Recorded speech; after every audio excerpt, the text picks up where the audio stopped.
Okay, hello and welcome to a brand new episode of What's Up. Today I'm very excited because I've got two friends, one old friend and one new friend to join our latest session on a topic that is very exciting for me.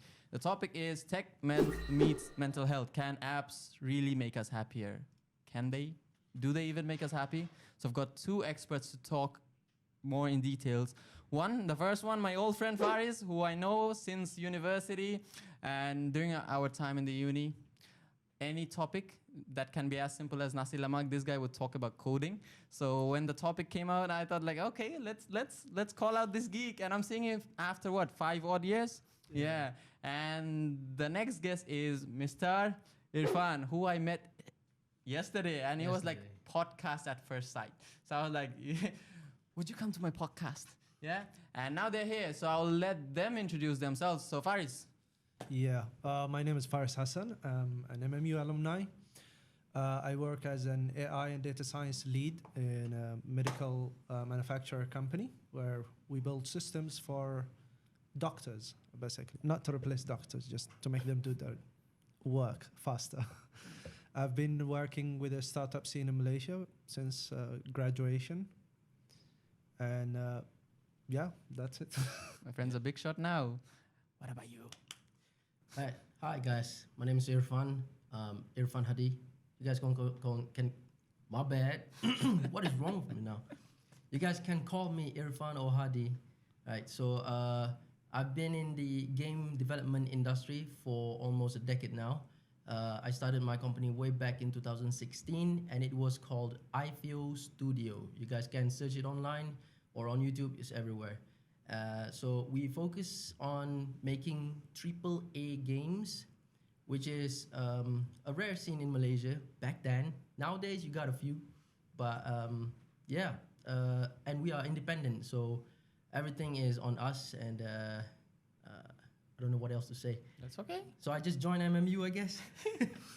He's a lecturer right now as well. Yeah? Yeah. Okay. So usually what I do when we dive into a new topic, so usually my first question to our guest is, when you listen to the title, what's the first thing that comes to your mind? Very briefly, when you hear like tech meets mental health, can apps really make us happier? Like, what's the first catch in your head? Oh, two things. Can apps make us happy?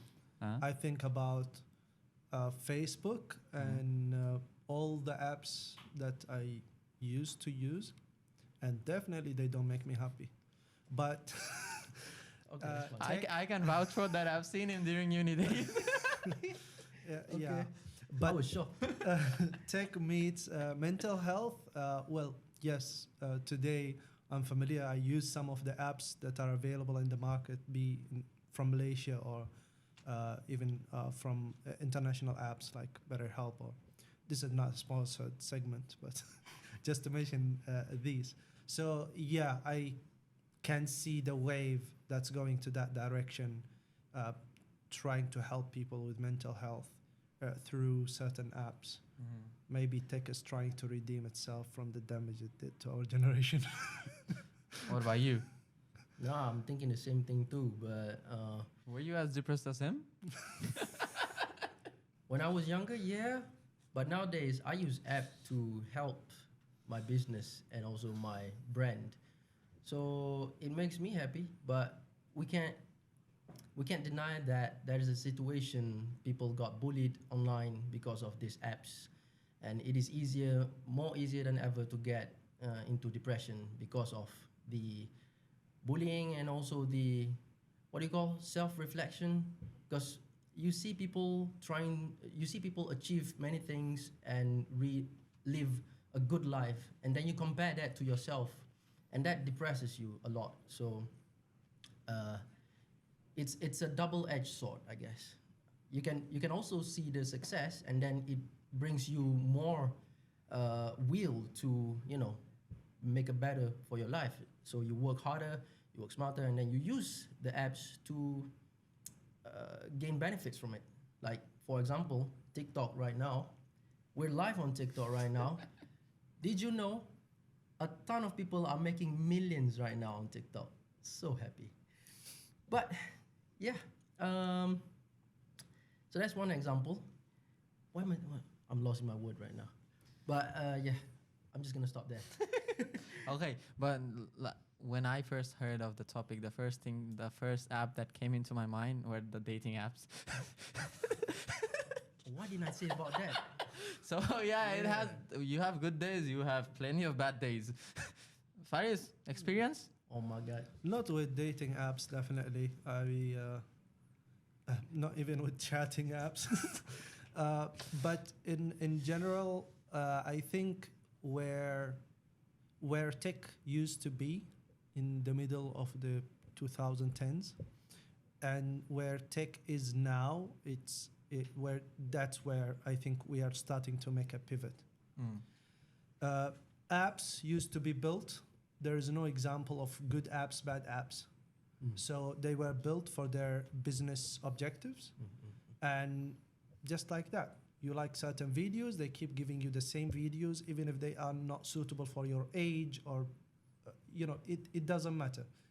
There is an ad machine and they identify your profile as a good candidate. The machine has to work. Make Zuckerberg rich. Where we are right now, there is a move into a responsible, basically tech, responsible AI, where we have to bring some of, I wouldn't say limitations, but code of conduct and guardrails so that we try to limit the negative impact of such apps. That's, I think, it's a very important topic to have right now. Very important even topic to research because, yes, good to talk about these things, but the how is very difficult. How to make a polite algorithm. Nobody's to figure that out, I guess. Man, his perspective is a developer perspective. Yeah. That's Too much, cool. huh? Okay, but as you mentioned, there are like tools now, AI tools. There are like wellness tools. So like there are AI tools. There are like AI therapy now. You've got chatbots for your like solo conversation, wellness apps. Like how effective are these tools from your perspective? Because it's pretty detailed. I think there are a few levels in this. So there are apps that can be like your body or buddy and assistant, kind of reduce the cycle of, especially people with, obsessive overthinking and etc. That can help, but they are not the thing that will help people have, for example, learn better skills, learn how to actually manage their thought. It's you can say it's a remedy at the moment when they have some bad thoughts, but the real medication or the real path forward that it can give you, because here is the thing. If you have a bad day or something, you want to talk to someone, right? We live in a lonely planet right now, where more people are isolated, so this can be a solution. Can this solution give you a diagnosis? Can it equip you with skills to actually improve your life? It is still at the early phase, we cannot judge that. But I can say it is there. I have tried a few. There is actually a product from Malaysia called, I think, Plus Vibes. And sometimes it tries to connect you with someone to talk with. Oh, I've got to try that. But sometimes there is not enough people to talk to. But like, this is an example. But you see here, the gap is that it can help you at the moment, but you're not just going to magically be a different person because of that.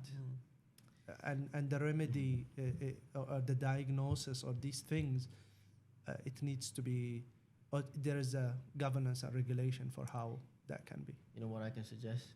I think we need an app that always give you advice based on religion, Islam, for example. Wow.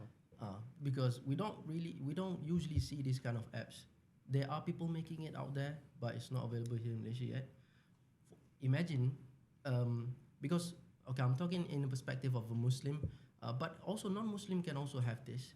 But imagine this, like uh, with Nabi Muhammad, he is our main example of how a human being is supposed to live their life, and he's the greatest example for human being, right?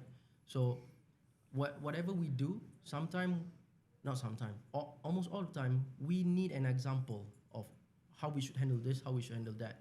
Imagine if there's an app where you can just say your problem and then it gives you a solution based on the religion perspective with all the hadith, with all of the advices from ustaz somewhere, and then they just link all together and you just watch that and then you just remind yourself again, okay, I gotta chill down.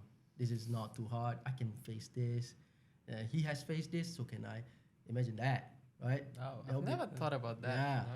That's amazing. From a personal experience, I used BetterHelp, and if you know BetterHelp, if you are diagnosed or if you are not diagnosed, basically there is a long form that you fill, and it links you with a therapist.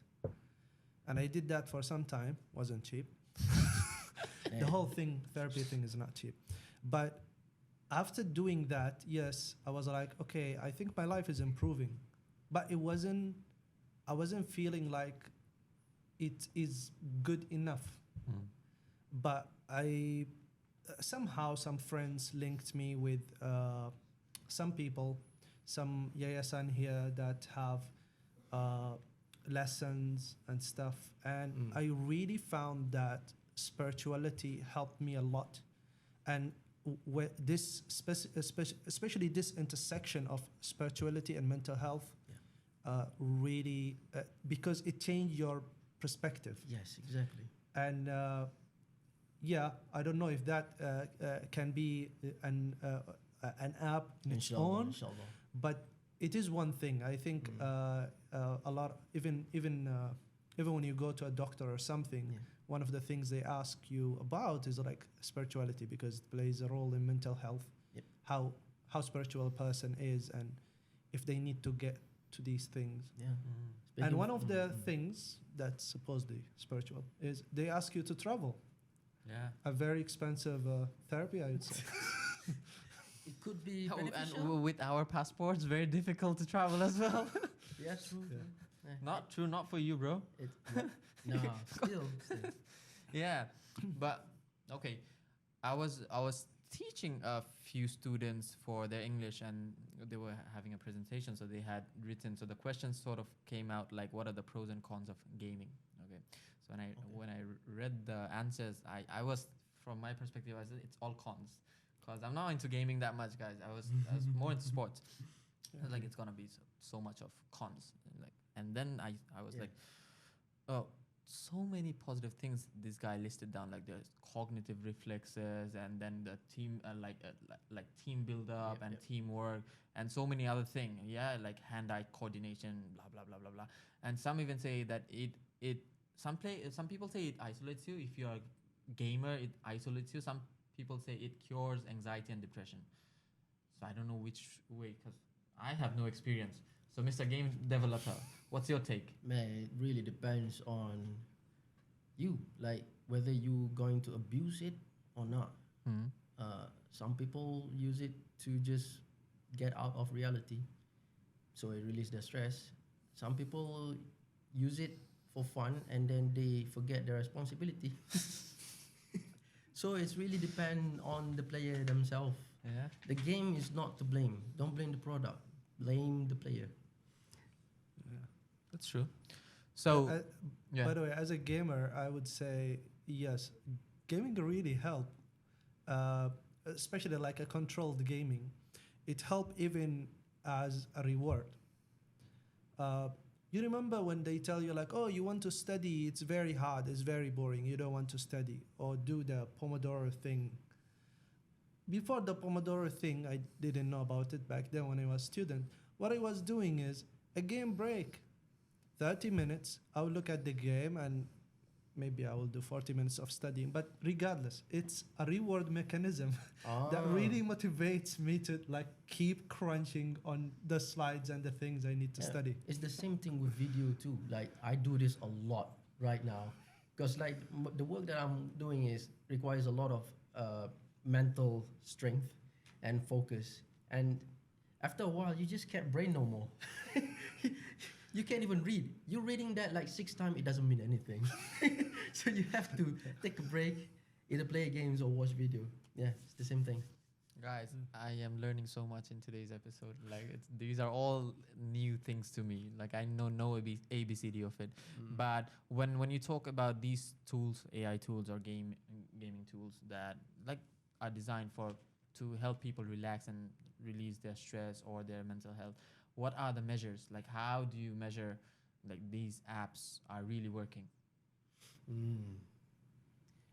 Okay, from perspective of a user, for example, dating apps, right? Okay. If this is working or not, right? That's the question. So, if you play dating apps, when you swipe, they will sometimes ask you whether you want this or not, this person or not. Okay. And then I don't know about other apps, but Which just name the app. I think I'm drowning myself. I Just think say I'm it. like Digging your own grave. digging my own grave. It's okay. It's exactly. okay. We'll pull you Oh out. Pull my you God. out. Never mind. So Name. no. Yeah.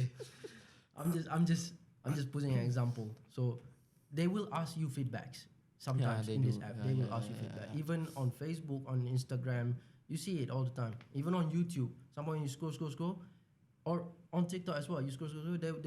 There will be a scroll where they ask you a question. Feedback, yeah. Do you want to say this? Is this bad? Is this abusive? It is. So that kind of feature will help the apps to become, more, what do you call, smarter. And so they will help you to get into the things that is more important to you. But does it work? For example, can you give me an app, like what kind of app you want it to work? In what sense? I don't rely on apps to make me happy, by the way, guys. It's really true. Like, I'm more of an outgoing person. If I'm feeling bored, I'll call Faris. He'll not pick up, so I'll call Waco. I'll call someone. But yeah, dating apps. The only reason I talk about my perspective dating apps of using dating apps, because I have no other ways of meeting someone for a potential date or a partner. Yeah, I've got no ways. I am a mechanical engineer. When I went to work, the girls in my classes were. Sorry. So when I went to work, there were no girls.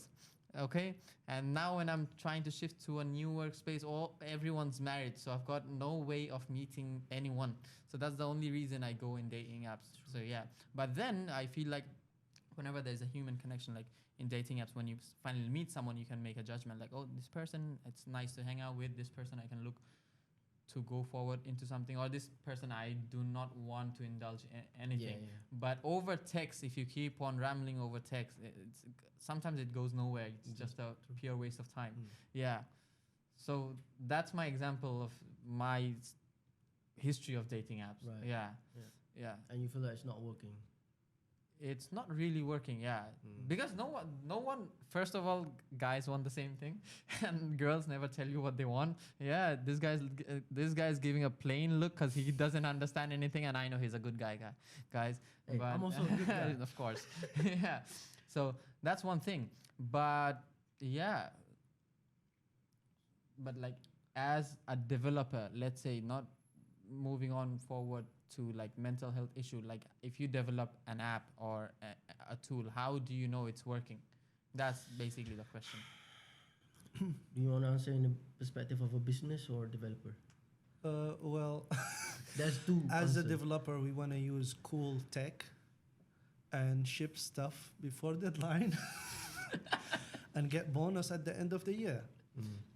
That's not necessarily like what everyone else wants. So, for example, even when you are a developer, there's a huge emphasis on user-centric design and basically trying to do something that really works. But what is working at the end and what will be launched is on the interest of enterprises and companies, and usually that will be profit or Yeah. users, whatever they are optimizing for. So that doesn't necessarily translate well into a greater good. There are only few apps I think that will do fine. They are trying to help everyone. I mean, like, Wikipedia is trying to do something like that, having a knowledge, and it's for free out there. But how many people actually donate for Wikipedia? Yeah. So, yeah, it's always in a capitalist system. There is that sort of reward. What is there? I think for me, when as a developer, it doesn't necessarily translate into me as a user or me as someone who's running a business. There are always different, different intersection. Well, if I were to look back at game development, for me to know if the game works or if the app works is basically play testing with a lot of play testers and then keep on improving the apps over time. That's exactly what Facebook does, Instagram does, all the apps that you've been using. They keep on testing on the users themselves until it becomes optimized. But still, it's It's really difficult to there's say if there's an app no works. there's no an end. There's no end to it. Yeah, Yeah. I understand. So, like, when we are doing like research, you find a novelty, like you find a clear path, like this is an opening, this thing has to be improved. Yeah. So we work in that sense. So when a developer is diving into this, these apps and tools to it's specifically modeled for you to improve mentally, you improve yourself. So what's the latest trend in this dimension? If I'm understanding you correctly, you would want to ask how this What kind of what are the applications extents they're built. going into right now? The AI or the apps? The AI apps. So usually the main premise is that developers are not innovating something new for basically a psychology-based or mental health-based app. They are taking what is already there in terms of literature. It's the way they would work on more is perhaps interaction and maybe gamification. It's an old term, but Hey, it's still relevant, man. But Still you're relevant. old, so it's okay. What is that entails is everything you see until now, for example, with AI, like what changed? Before this, it may be a lot of buttons. Right now, you just talk. You just chat, and this thing keeps chatting with you and keeps being empathetic with your situation. So it's the human basically interaction that the technology offers. These mediums that are evolving, but the literature, the principles are still there. I think some of them, if you are chatting with an app, mental health app, I'm sure in its prompt design, they have some of the stuff from the code of conduct of a therapist. Like, don't do this, don't say this to the person. Sure. So, like, you see where the essential research comes from.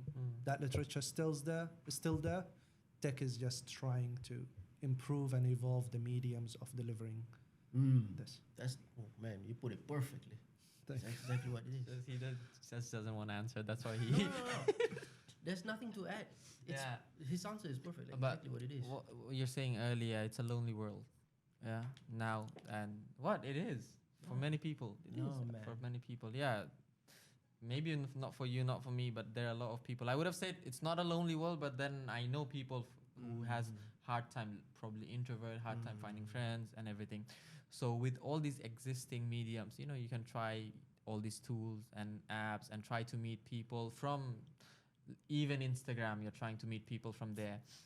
But do you think like people, because they have all this option in their hand, try to find someone within the palm of your hand and then go and meet them and communicate with them, that they don't try in person, like they don't make friends anymore in person, It's like Oh. all starting with that, replying to Instagram story or a TikTok story or a Facebook story. So they're trying to do it through apps.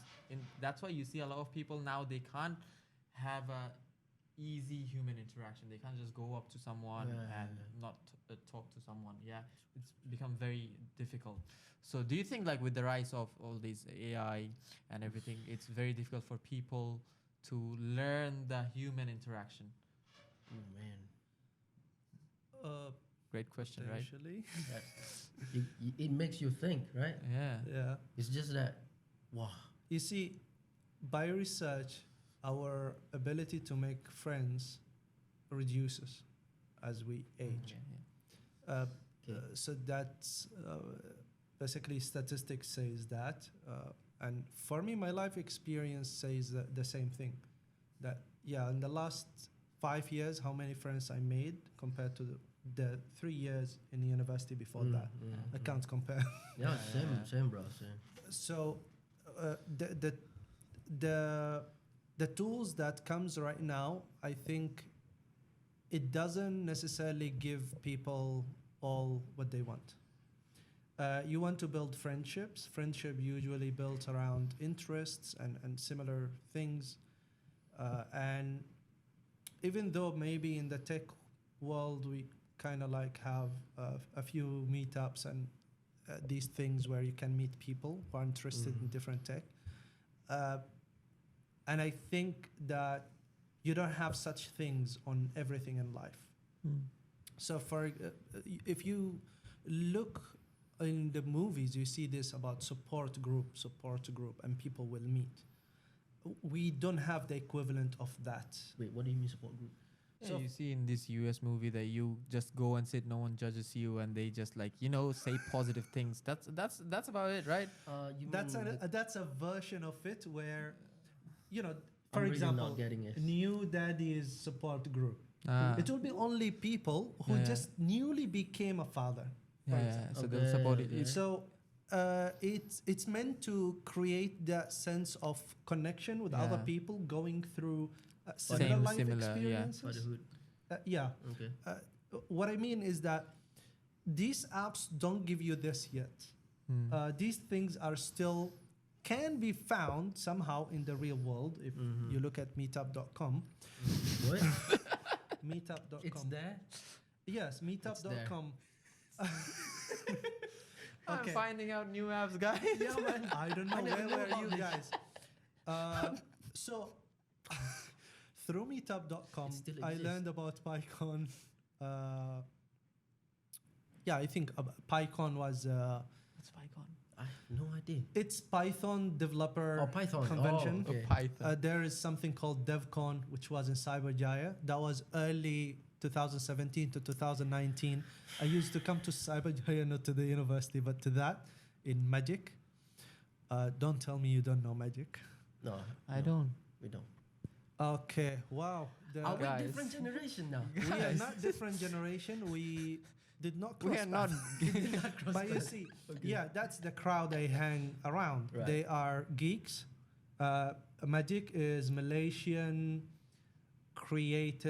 global creative innovation center, something like that. I could be wrong in the name, but it's a Magic. It's an acronym. So tech people are there building different stuff. We used to have DevCon there, which is basically a day, I think once a quarter, once every 6 months. We will announce the chapter and people will come.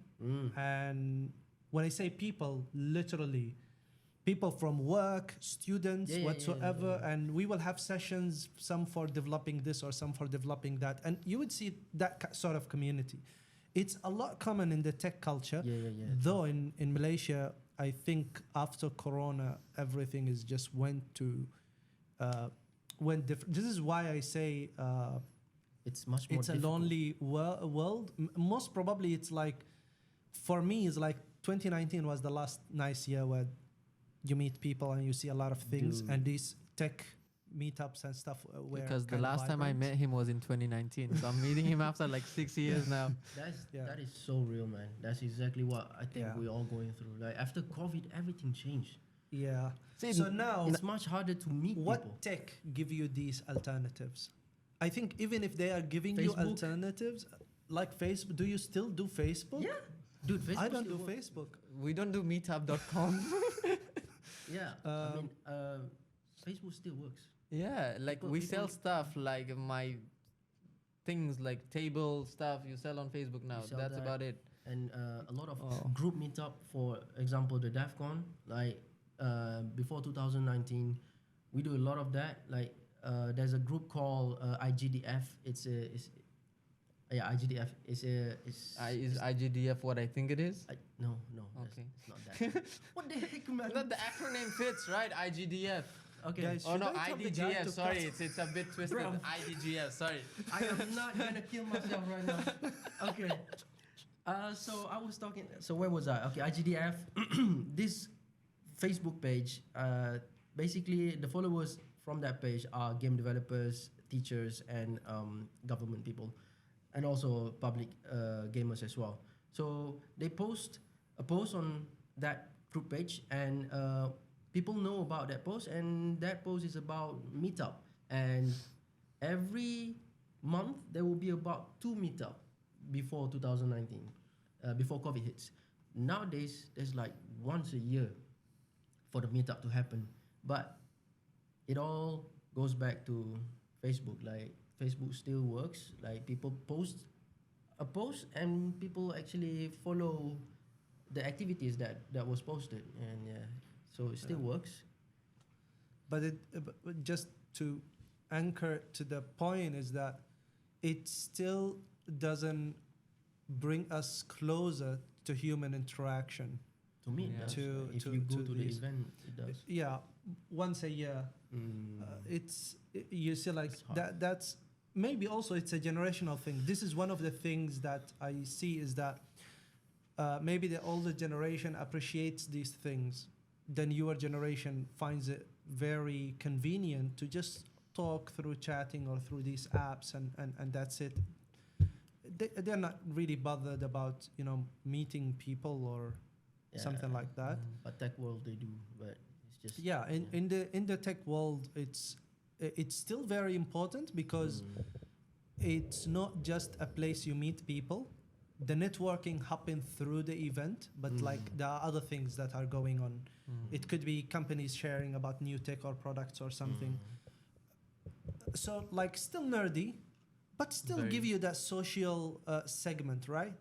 But think about other interests, other hobbies that Yeah. are there. There could be more, but yeah, my hobbies do not make me involved with people. My hobby is silver rings. What? I only meet That's dealers. a hobby. Yes, I have a collection. That's news to me, man. Learning so much from Faris today. How does a ring become a hobby? That's a Yeah, topic yes. in itself. Appreciating the craftsmanship. I Okay. see. So And, it's collectors. kind of Yeah, thing, yeah. My hobby is drawing, so I also don't meet people. I also actually, to be honest, I don't like to meet people. Guys, both of them are married. That's why me. I like to meet people. No. It's probably it's just an introvert kind of character. You're an introvert. I am an introvert, but Do you believe this guy? I can. I can see that. Yeah. He's I an can- introvert. Dude, there's this word called ambivert. Yeah. So we can switch. yeah. Yeah. That I believe. If I need to meet people, I become an extrovert. If I don't, I just. So myself. when maybe offering my perspective, not putting words to his mouth. So when he said like, "Oh, I don't want to meet people," he doesn't mean that he doesn't have needs for human connection. Yeah. What he means is that at times I don't have the social battery to go and talk and entertain or say things. I just want to be Peace. somewhere alone Yep. without talking to anyone. Yeah. This is enjoy actually myself. not the first time I've heard that. Like my social battery is low, but up until now I can't relate to it. Yeah. Like Yes. probably coming from a brown family background where it's too big, you have to show up in all functions and So stuff. you're extrovert? actually I became an extrovert when I came to Malaysia because you have to reach out to people. No one's coming to save you. You have to reach out. You have to make connections. That's how I started interacting with people. Other than that, before that, it was very difficult for me. That's to how you got to know me. No. Yeah, but one of the things he was saying, like Oh, yeah, about you know friendship, that it comes from common interest, and I really don't agree to that. If it came from common interest, me and this guy would never be friends. Like, he called it silver ring as a hobby. Not that interest. Different kind of interest. In general, like, yeah. But I think a friendship comes from innocence. Yeah, when Innocence? yeah. Like, when you don't need a reason to be friends with someone. You actually need a reason to not be friends with someone. This is what I told my students once, that all the fundamental emotions that you need to love someone, you don't need a reason, but to not love or not to like someone, you need like definite reason. This is why I don't like you, I don't love you. Same goes to friendship. To trust someone, you don't need a reason, but not to trust someone, you need a very solid reason. But how we are evolving nowadays, that thing is very fragile in that trust sense. Like, we have to have a fundamental trust thing. Yeah, this has changed over the years. But again, when it comes to friendship, when it comes to love, I think you need a reason not to have those than to have those. Yeah. Yeah, I don't disagree with you, actually. You I shouldn't. don't disagree, and I don't agree as well, because Okay, you are entitled to your opinion. It's okay. But you see, what is happening is that there are so many people Yeah. that you don't necessarily hate, Yeah. but it's impossible catch that you up, will be yeah. friends with everyone, right? Mm-hmm. But when you have, for example, hobbies, the guys I play or I used to play games with, for example, Counter-Strike and stuff, they are not the people I worked with, or I talked about work with, or about even aspirate when we were students and just like in the hostel and doing the whole cable thing to connect all the laptops and play together. They're not necessarily the people I will talk with about, hey, my final year project that I love so much and I'm proud of. They are not that type. But for Counter-Strike, that's the gang. Yeah. So it's So it depends on the situation you call your friends. That's Yeah. another thing. Like, it's a connection of a specific specific things. Mm-hmm. And I think that kind of allows you to have flexibility in your life. Yeah. You cannot have the same Similar kind of set friends. of friends for Yeah. everything. They Yeah, cannot yeah. be for I everything. understand, They might yeah. be just like the gym people. Yeah. And that's it. True, that's true. Yeah. This guy used to be my gym guy. Yeah. I would like to add one more thing. It's like when we talk about the problem of interacting with people, right? People having a hard time to interact with people. Yeah. Sometimes it's not that it's hard. It's just that there's no reason. Because like from what I can see, a lot of people nowadays, they don't have objective in their life. No, I understand that fact, but the way I meant not interacting people like me, let's say I spoke to someone online. Okay. And it was very dynamic, very fun, you know, funs and giggles, chats and laughter. But when I meet those people, it's like quiet. There's no conversation. It's like very not in the, like, there are different personality over I text. got that. Yeah, but then when you're in person, you're not interacting. So Yeah. that's what I meant. I got Yeah, that. yeah, I've yeah. been there. Been there? I've been there. Been there plenty times, yeah? Bruh, man, it's a long text. Yeah. You spend hours on it. Yeah. And when you meet in person, it's like, Because in text you can give a thought into it, but Yeah. when you're meeting someone, it's very impromptu.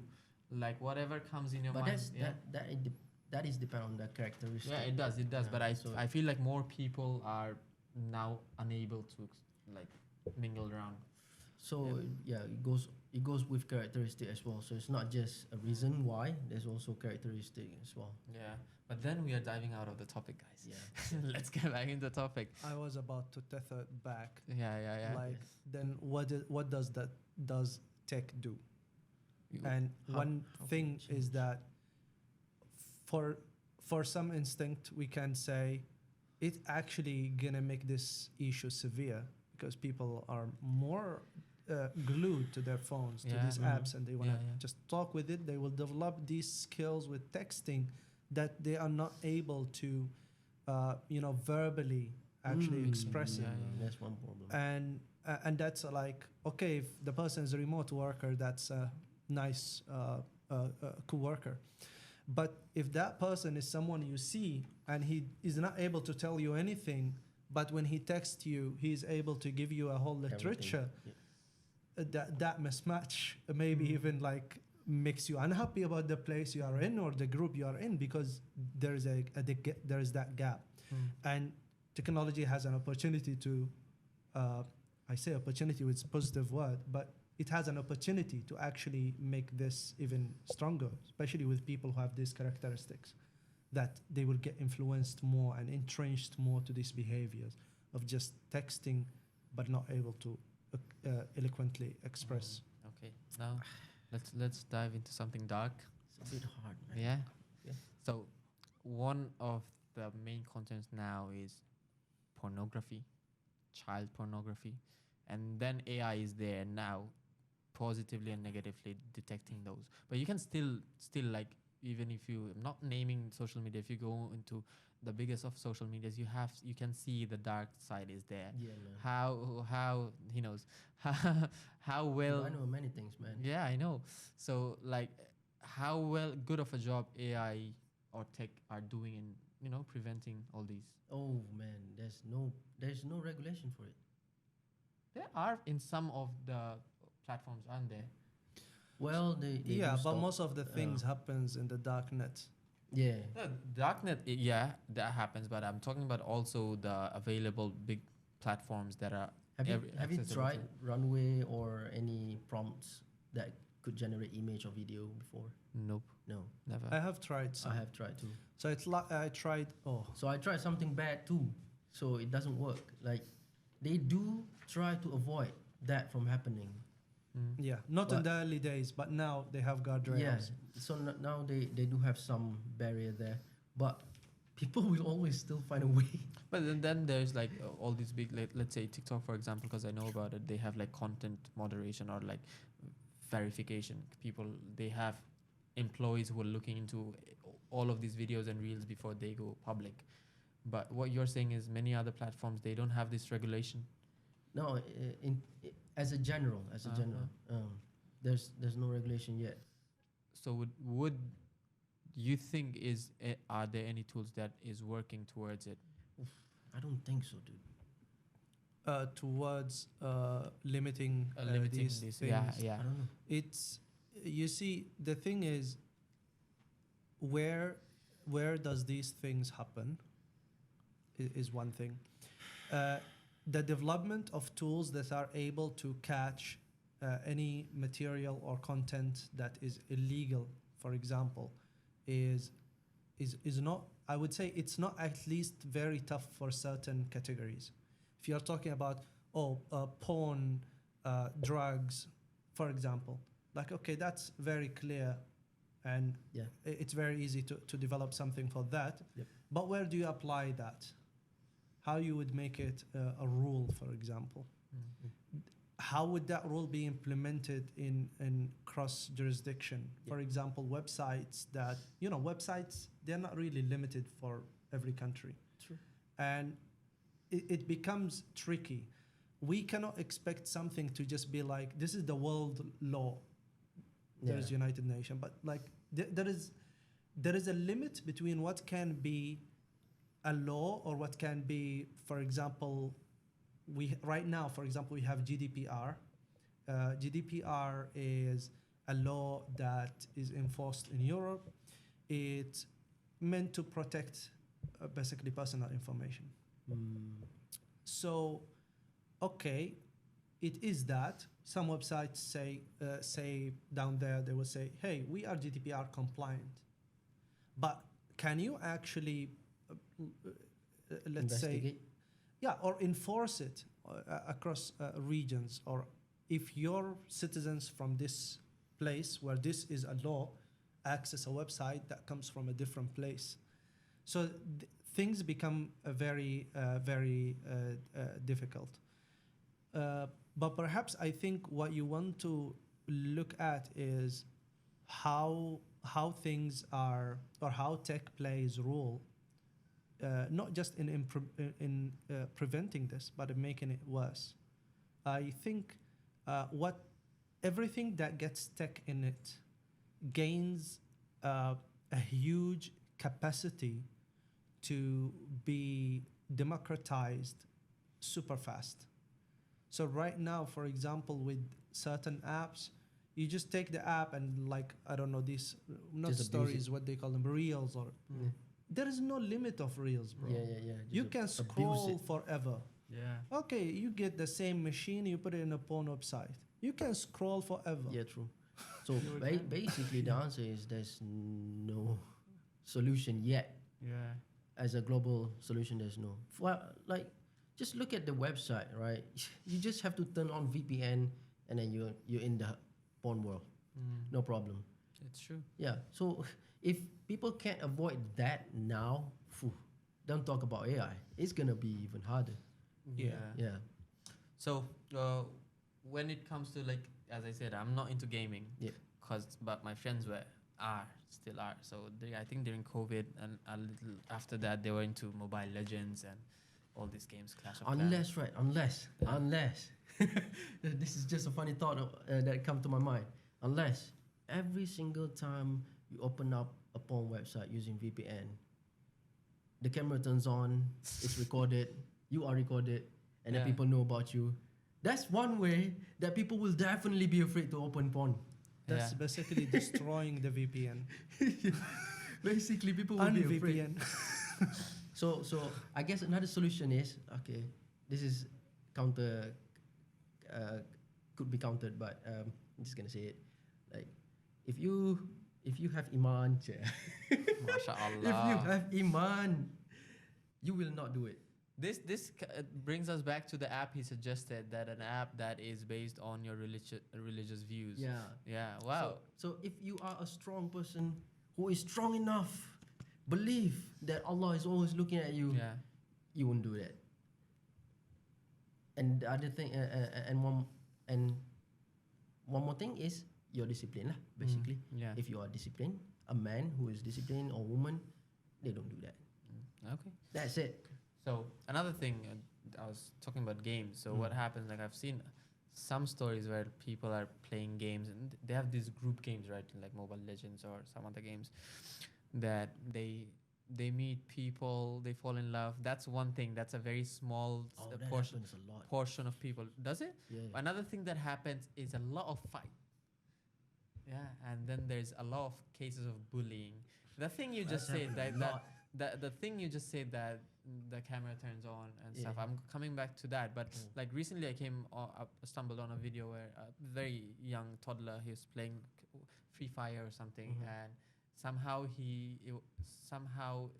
scammer or the hacker hacked into the bank account through the phone, and boom, it was all clean. It happened in India, I think, India or Pakistan, somewhere there. Yeah. So then there's a zone of cyberbullying as well. For a noob like me, I don't think you can ever stop that. But what are your opinions? Can we? I think it's the same like you. Like there's no stopping it. But can we regulate it? Is there any way? Developer? I think I it's don't think I'm the right person to answer. so if you look at the AI that we have today, it has ability to do a lot of things. Ah. Among them is live interpretation. It's translating what you say to other languages almost in a real time as you speak. Tools like this have the ability to check and scan even the conversation that goes in gaming rooms.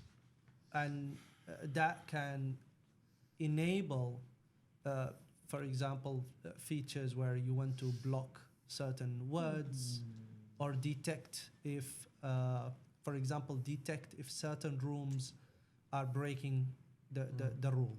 There are certain, for example, you know, when we have games, we have different rates. Some, sorry, not games, movies. So some of them is like, okay, this is adult. Some of them 18 requires plus, yeah, 16 plus. parents supervision. Some of them is like, oh, this is family content. So games can follow the same way, where some rooms can be like requires Yeah, parent yeah, yeah, supervision or something like that. And if you break the rule in that game, for example, the room just closed. The AI detected it, decided it's wrong. Yeah. It can close it. So that's where AI comes handy and will definitely help, which is to decide whether the conversation or the room itself is like trying to go towards the direction of a scam. That's when AI can do that. That's where AI plays along to detect that and then take the action by closing the room. But as a game developer, we haven't delved into that yet. Like even big game company, they haven't even put AI into their games yet. So it's a long shot, but it's possible in the future. Maybe the next generation will do that, where they implement the AI to read the room and then make the action. But right now, it's still a baby, right? It's still a toddler, so they're not smart enough to understand that. They can only you tested ChatGPT. When you talk to it, it talks back to you. That's it. That's all. That is the most advanced we gotten so far. But to detect if it's going to be a scam thing or not, or if it's gonna be abusive or not, it hasn't gone to that level yet. I see. Yeah. Okay. But so- this thing, we should look at it not through the lens of AI. Okay. This is not just AI. AI is there, the tech is there. What is still not, let's say, something I'm advocating about more is the responsible AI, the development of these features into other places. I think that many companies implement AI in their products. Yeah, true. Do they adhere or have a commitment towards responsible AI? Are they trying to take decisions that are for the goodness of the customers or their users or their gamers, for example? That's an area that it's a topic of study. That's an intersection of AI, philosophy, and morality, basically. Yeah, we can do a master on that. Huh? We can do a master on that topic alone. Yeah, I'm thinking more on this this lens because as a person who work in AI and develop AI, I don't see these things as impossible. I see these things not from the technical, at least not from the technical difficulty level, but from a business decision. Is there a willingness to actually look at things this way, or people will not prefer it? For example, let's look into something, and I'm gonna take a shot at something maybe you have looked at. Buy now, pay later. Buy now, pay later is, excuse me, but that's the biggest scam in human history. You are allowing every single person to take a loan. Do you understand why a bank have a loan officer and do all of that due diligence and give a loan so hard? Not just because the bank interested that you pay them their money, but also they don't want everyone to go bankrupt or to be in debt. Buy now, pay later is doing the opposite. It just give it to every single one. And if you don't pay, they will call you constantly. Yeah, you can get blacklisted. You can do like if you are thinking about this as a good idea of a product, that means what you are looking for is the interest rates. We're gonna make huge amount of money.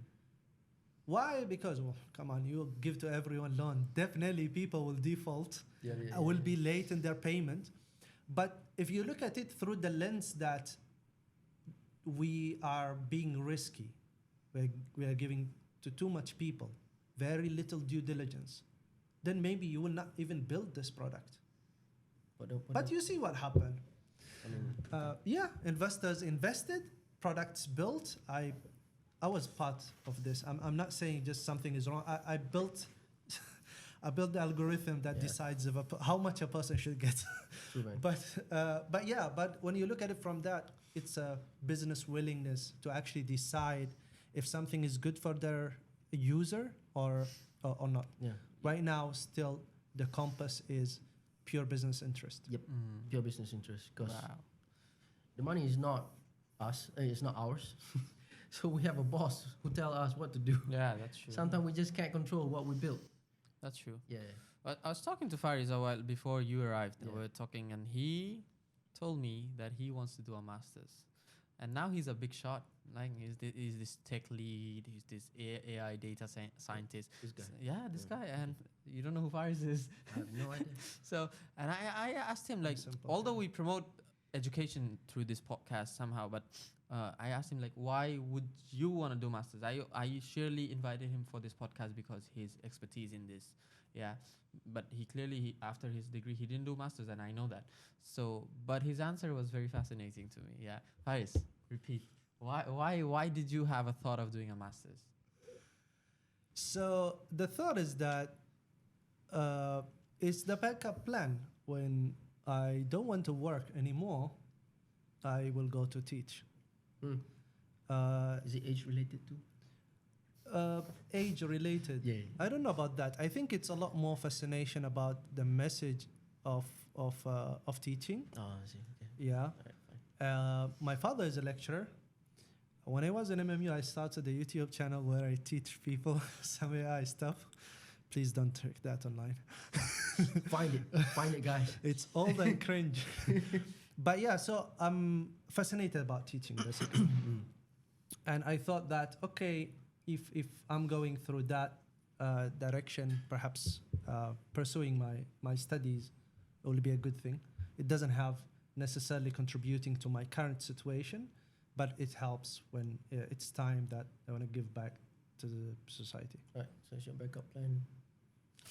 Exactly. Like that's why I was fascinated, because usually when like I am telling someone about doing their masters or excelling at their studies, it's because like you reach a plateau at work and then you would want an extra degree to go further usually. But so I was like, why are you doing it? So his answer was very different, and like I hadn't seen it from that lens. I was like, oh, okay, wow. Well, do you know that I also have to do masters, and my reason is totally different from you guys. Enlighten us. I am forced to do masters By by the contract. Oh yeah. So I got no choice but to do the masters. Yeah. So yeah, in MMU Multimedia University, we have got Masters of Information Technology that is fully ODL in 2 tracks: AI, artificial intelligence, and cybersecurity. So Faris will be joining one of them. And what about you, boss? He's probably doing masters by research. I haven't decided. Yeah, research is true. Yeah, masters by research, which we have many, fields and expertise that you can look into in ips.mmu.edu.my. Yeah. So because it's in your contract, That's in my contract. if- That's the only reason why I had to do masters. But do you feel it's like necessary at all? Okay, I feel like if it's necessary? I haven't thought about it, but well, I came from the industry like you two, and the way I look at my life, I don't feel like it's important because I have different goals, and my goal is I don't want to brag, but it's bigger than what I have right now.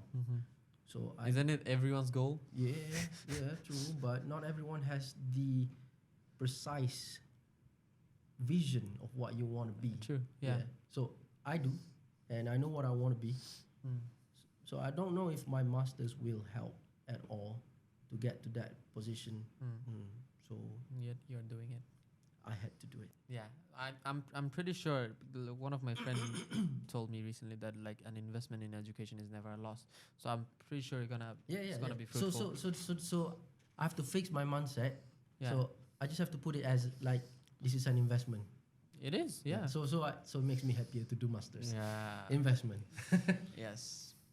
Faris, when are you Yeah. joining? Faris has a 20% discount because he's an MMU alumni. Ah. Wow. I think I would definitely focus on the AI. Mhm. There are two things that are there. One, I need a time off because AI evolved. There are a lot of things that came out, and definitely building things. We don't have a lot of time to look at the research and all the literature, all the things that have been built. Mm. Even though I used them, but I can't know all the details, Yeah, true. the tiny details of them. The Yeah. other thing is that I grow more and more fascinated by this area that is less technical and a lot more, let's say, philosophical about, responsible AI. What is that? What would it look like? Its applications and stuff. Because building the literature is the first step before tech can start adopting it and start translate that into applications.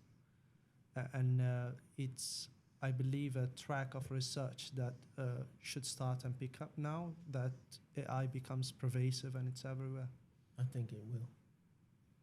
But there's also there was this one scientist. He's also building AI. I'm not sure if he's the CEO of DeepSeek, but I don't think so. So this guy said, like, if the AI becomes too smart, it might be overloaded, and then it just, like what happened to NFT, the bubble pop. There's no more AI after that. So there's two possibility in the future. Mm. Yeah. Where AI will continue grow and everybody use it, or it will grow and then boom, like NFT. Because because right now, investors are pumping billions and billions and billions, just like what NFT was. So I have my circuit, my, what do you call? What's the Doubts. word? Doubts, yeah. Yeah, I think it's already here, guys. AI is not gonna come. It's already here. It's already happening. It's already out there. It's just that, yes, we see unrealistic investment or something. Yeah, but that's crazy, man.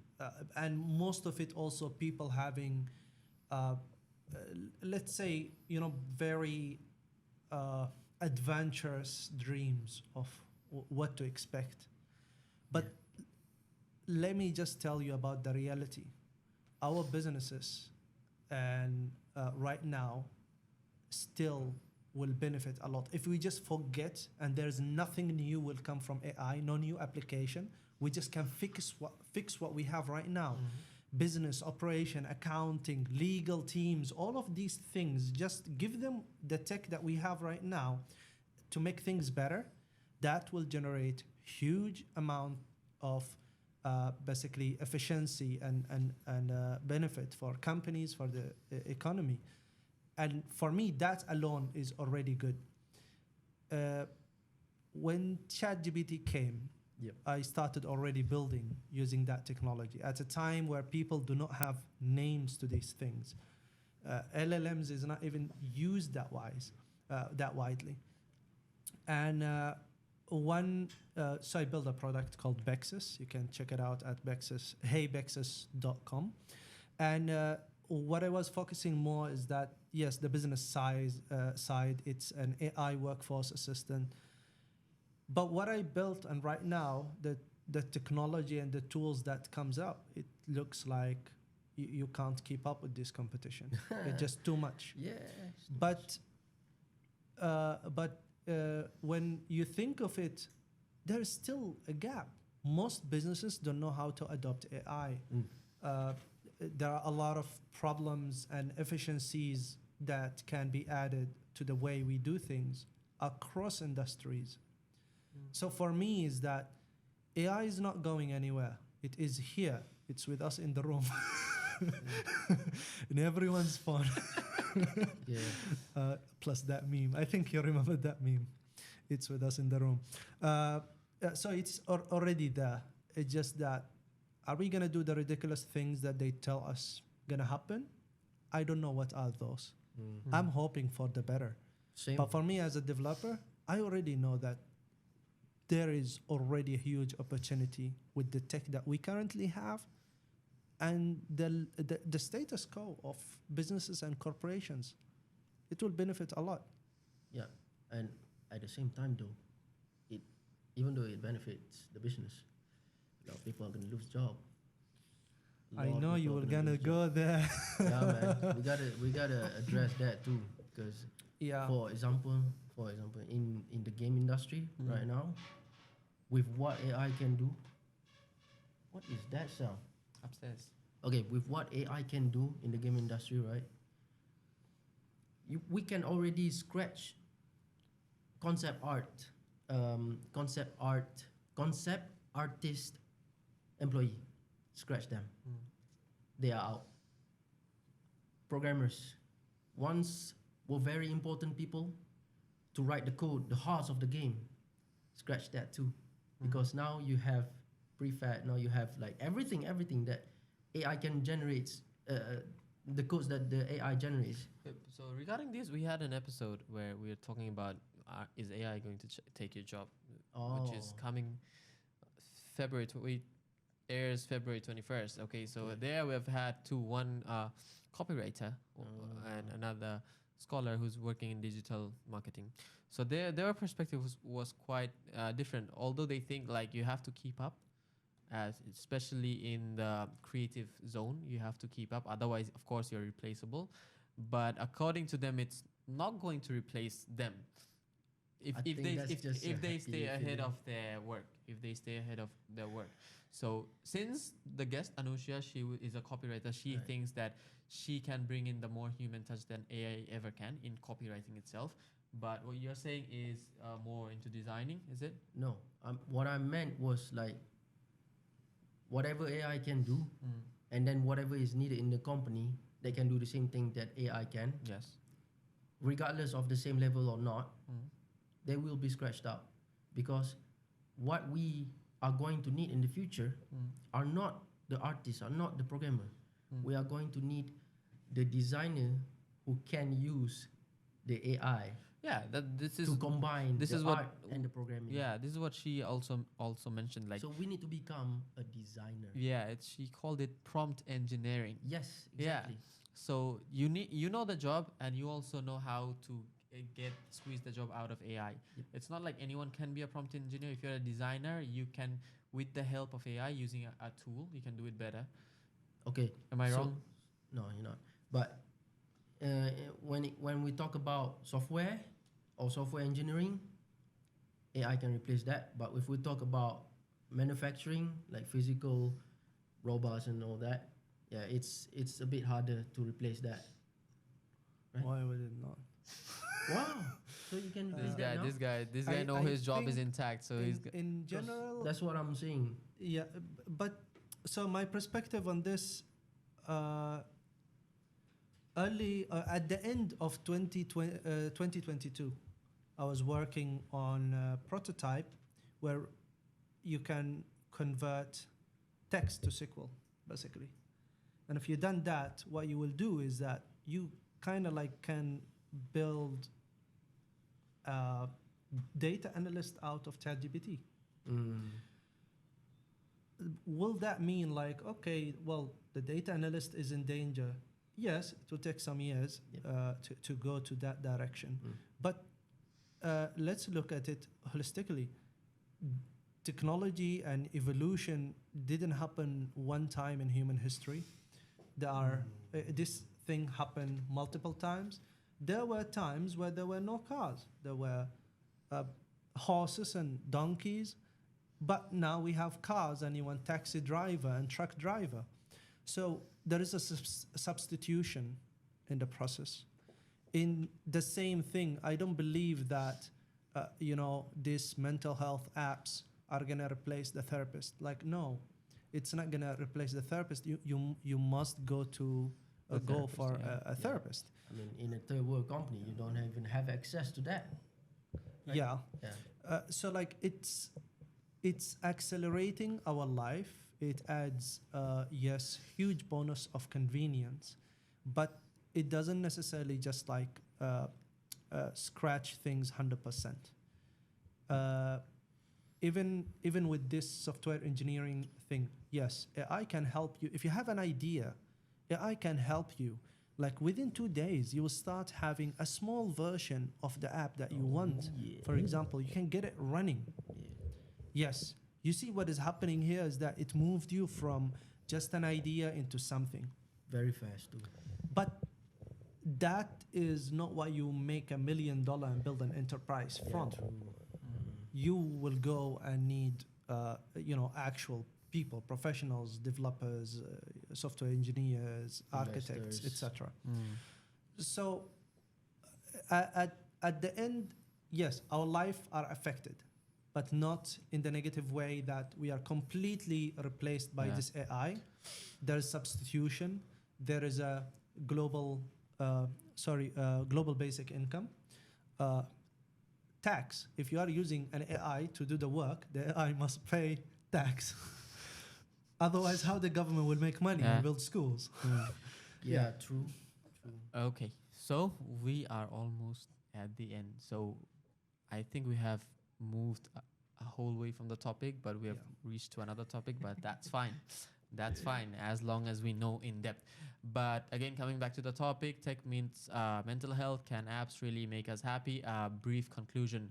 Yes, no, why, how? Apps don't necessarily Yes, have the wow. ability to make us happy. Mental health apps and the new wave of apps are trying to help us deal with some symptoms, deal with things. Don't necessarily replace a professional therapist, but they can help if they are done right. We are at the early phase. We cannot judge if these things are, built well. But in general, I'm optimistic that this thing is happening. We are in the right direction to actually create apps that help people. And also, I'm optimistic that we will have more conversation, more groundwork in the area of responsible AI that can lead basically the overall way of building technology to be not just business objective centric, but also responsible, especially in the area of AI, where it's right now Wild West. What about you? Right, he took all my answer, man. He keeps on stealing your answers. Yeah, because he talked first. Why don't you go Sorry. first? Pretty much almost the same thing as he said. Basically, yes. So that's it. Wrap Yes. up. Okay, guys, it's been an amazing session. Thank you for joining. So we have spoken about AI. We have spoken about cyberbullying. We have spoken about the dark side of many different things. We have spoken about mental health. We have spoken about friendship. Faiz and I have different definition of friendship. Most importantly, I've seen him after 6 years. He has a 5-year-old son. Back then he didn't. Yeah. So to know more, everything in detail, some things that just flew above my head, see the whole podcast. Busy people like Faris, yes? Can I do a shout out?